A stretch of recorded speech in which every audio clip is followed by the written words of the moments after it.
Bahauddin Zakaria university में मुलाजमीन के दो ग्रुपों के दरमियान झगड़े में डंडों के आज़ादाना इस्तेमाल के बायस दो मुलाजमीन जख्मी हो गए हैं। बहाउद्दीन ज़िक्रिया यूनिवर्सिटी में मुलाजमीन के दो ग्रुपों में तसादुम हुआ है और इस झगड़े में डंडों का आज़ादाना इस्तेमाल हुआ है, जिसके बायस दो मुलाजमीन जख्मी हो गए हैं। जानते हैं मोहसिन उल मुल्क से। मोहसिन, बताइएगा झगड़ा क्यों हुआ और जख्मियों की हालत कैसी है?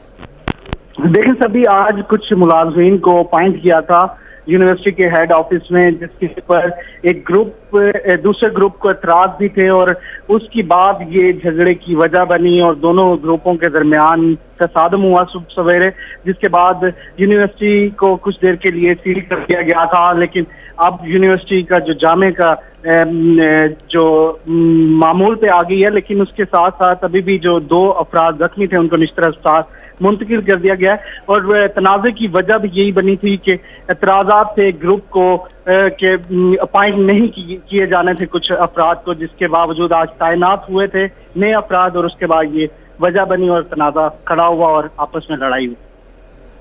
मोहसिन, ये बताइएगा कि झगड़ा हुआ है, जख्मियों को अस्पताल मुंतकिल किया गया है, इस झगड़े की सुलह सफाई हो गई या फिर अभी फिलहाल दोबारा झगड़े का कोई खदशा है?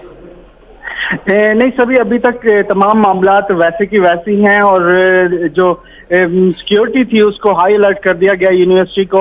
और दूसरी जानिब जो मुलाजमीन थे उनका भी एक बहुत बड़ा ग्रुप जो सामने आ गया था, जिसके बाद कुछ देर के लिए जामिया को सील कर दिया गया था, लेकिन अब तदरीसी अमल जो है दोबारा से बहाल कर दिया गया और सुलह सफाई के लिए जो वीसी हैं, वाइस चांसलर, वो भी मैदान में आ गए। मोहसिन, ये बताइएगा पुलिस इस मामले में कहाँ है? खामोश है या फिर कार्रवाई की गई है पुलिस की जानिब से? देखिए, अभी तक तो जो यूनिवर्सिटी इंतजामिया है उनकी तरफ से कोई बयान नहीं आया, कोई ऑफिशियल बयान नहीं आया, लेकिन अनऑफिशियली तौर पर यही बताया जा रहा है कि यूनिवर्सिटी का अंदरूनी तनाज़ा है, उसको आपस में मिल बैठ के सुलह सफाई के साथ खत्म किया जाएगा। और इसी दौरान में तमाम मुलाजमीन को दोबारा वीसी जो है वाइस उन्होंने बुला लिया और वो कह रहे हैं कि इस मामले को वो खुद अपनी सरबराही में हल करेंगे। मोहसिन उल मुल्क, शुक्रिया आपका।